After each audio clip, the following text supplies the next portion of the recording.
Hi friends, welcome to my YouTube channel H Media.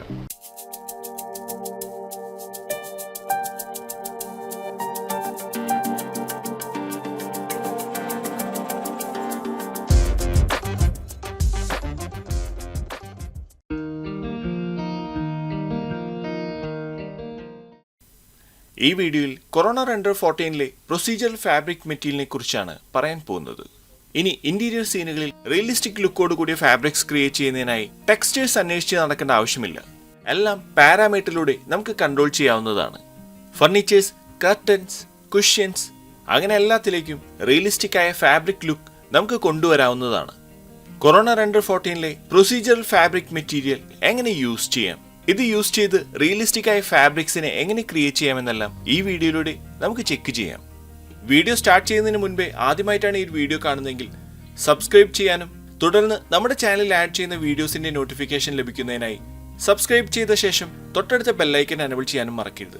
കൂടാതെ H Media 3D അക്കാഡമിയിൽ online live personal ട്രെയിനിങ്ങും available ആണ്. 3D കോഴ്സുകളുടെ details അറിയാൻ സ്ക്രീനിൽ കാണുന്ന നമ്പറിൽ കോൾ ചെയ്യുകയോ വാട്സ്ആപ്പ് മെസ്സേജ് അയക്കുകയോ ചെയ്യാവുന്നതാണ്. ഇനി താമസിയാതെ നമുക്ക് വീഡിയോ സ്റ്റാർട്ട് ചെയ്യാം. ആദ്യമായി ഈ ഒരു ബ്ലാങ്കറ്റിലേക്കാണ് നമ്മളൊരു ഫാബ്രിക് മെറ്റീരിയൽ ക്രിയേറ്റ് ചെയ്യുന്നത്.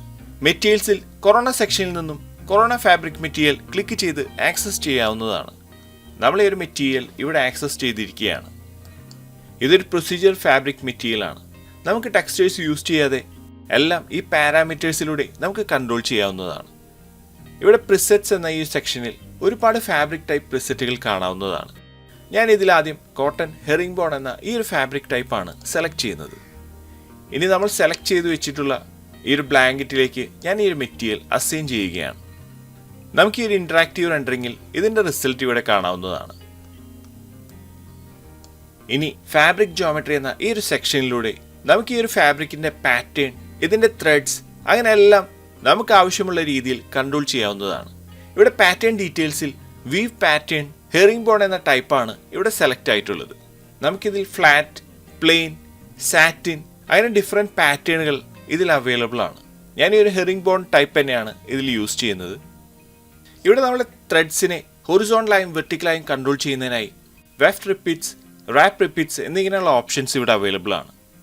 കൂടാതെ ഇതിൻ്റെ ടൈലിംഗ് ഹൊറിസോണ്ടലായും വെർട്ടിക്കലായും നമുക്കിവിടെ നിന്ന് അഡ്ജസ്റ്റ് ചെയ്യാവുന്നതാണ്. ഇനി ഗ്ലോബലായി ഈ പാറ്റേണിനെ കൺട്രോൾ ചെയ്യണമെങ്കിൽ സ്കെയിൽ എന്ന ഈ ഒരു സെക്ഷനിൽ വാല്യൂസിനെ അഡ്ജസ്റ്റ് ചെയ്യാവുന്നതാണ്. ഞാനിവിടെ 200 സെറ്റ് ചെയ്തിരിക്കുകയാണ്. അടുത്തതായി യാൻ സ്റ്റാൻസ് ആണ്. ഇവിടെ വെഫ്റ്റ് ഡയാമീറ്റർ, റാപ്പ് ഡയാമീറ്റർ എന്നീ ഓപ്ഷൻസ് യൂസ് ചെയ്ത് ഹൊറിസോണ്ടലായും വെർട്ടിക്കലായും ത്രെഡ്സിൻ്റെ തിക്നെസ് നമുക്ക് അഡ്ജസ്റ്റ് ചെയ്യാവുന്നതാണ്. ഞാൻ ഡിഫോൾട്ടായി തന്നെയാണ് ഈ ഒരു സെക്ഷൻ ഇതിൽ യൂസ് ചെയ്യുന്നത്. പിന്നെ ഇതിൽ ഗ്ലോബൽ തിക്നെസ്, ഇംപെർഫെക്ഷൻസ് ആഡ് ചെയ്യുന്നതിനായി ആംപ്ലിറ്റ്യൂഡ് എന്നിവ നമുക്ക് ആവശ്യമുള്ള രീതിയിൽ അഡ്ജസ്റ്റ് ചെയ്യാവുന്നതാണ്. ഇനി പാറ്റേൺസിൽ ഡിസ്റ്റോർഷൻ ആഡ് ചെയ്യണമെങ്കിൽ ഈ സ്ട്രെങ്ത്തിൽ വാല്യൂ ഇൻക്രീസ് ചെയ്യാവുന്നതാണ്.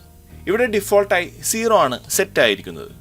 0 ഡിസ്റ്റോർഷനെ ഡിസേബിൾ ചെയ്യുകയും വാല്യൂസ് ഇൻക്രീസ് ചെയ്യുകയാണെങ്കിൽ ത്രെഡ്സിൽ ഡിസ്റ്റോർഷൻ സംഭവിക്കുന്നതുമാണ്. അടുത്ത പാരലക്സ് ആണ്. പാരലക്സിൽ വാല്യൂസ് അഡ്ജസ്റ്റ് ചെയ്ത് ഫാബ്രിക്കിന്റെ ഡെപ്ത് നമുക്ക് അഡ്ജസ്റ്റ് ചെയ്യാവുന്നതാണ്. വാല്യൂസ് ഇൻക്രീസ് ചെയ്യുന്നതിനനുസരിച്ച് പാറ്റേൺസിന്റെ ഡെപ്തും ഇൻക്രീസ് ആകുന്നതാണ്. പ്ലൈസ്, ഫൈബേഴ്സ് എന്ന ഈ സെക്ഷനിൽ നിന്നും ത്രെഡ്സിന്റെ ലെയേഴ്സ്, എക്സ്ട്രാ ഫൈബർ ഡീറ്റെയിൽസ് എന്നിവ നമുക്ക് അഡ്ജസ്റ്റ് ചെയ്യാവുന്നതാണ്. അടുത്തതായി ഇതിലെ ഏറ്റവും ഇമ്പോർട്ടൻ്റ് ആയ സെറ്റിംഗ് ആണ് യാൺ അപ്പിയറൻസ്. നമുക്ക് ഈ ഒരു ഫാബ്രിക്കിന്റെ കളർ, ഷെയ്ഡിങ്, ഹൈലൈറ്റ്സ് അങ്ങനെയെല്ലാം നമുക്ക് ഇവിടെ നിന്നാണ് അഡ്ജസ്റ്റ് ചെയ്യാൻ സാധിക്കുക. ഇവിടെ സർഫസ് എന്ന ഈ സെക്ഷനിൽ weft colour, warp colour, roughness, refraction, IOR, bump എന്നിങ്ങനെയുള്ള ഓപ്ഷൻസ് ഇവിടെ കാണാവുന്നതാണ്. ആദ്യം ഇതിലെ വെഫ്റ്റ് കളർ നമുക്ക് അഡ്ജസ്റ്റ് ചെയ്യാം. ഇതുപോലൊരു കളർ ഞാനിവിടെ സെലക്ട് ചെയ്തിരിക്കുകയാണ്. ഇനി ഈ ഒരു കളറിനെ കോപ്പി ചെയ്ത് ഈ താഴെയുള്ള റാപ്പ് കളറിലേക്കും പേസ്റ്റ് ചെയ്യാം. ഈ ഒരു സെയിം കളർ നമ്മളിവിടെ സെറ്റ് ചെയ്തിട്ടും ഈ ഒരു ഫാബ്രിക്കിന്റെ പാറ്റേൺ ഇതുപോലെ ഇവിടെ വിസിബിൾ ആണ്. ഇനി റാപ്പ് കളറിൽ ക്ലിക്ക് ചെയ്ത് നമ്മൾ ആഡ് ചെയ്ത ആ ഒരു കളറിന്റെ ഒരു ലൈറ്റർ ഷെയ്ഡ് ഇവിടെ നിന്നും സെലക്ട് ചെയ്യാം. ഇപ്പോൾ നമ്മുടെ പാറ്റേൺ കൂടുതൽ വിസിബിൾ ആയതായി ഇവിടെ കാണാവുന്നതാണ്.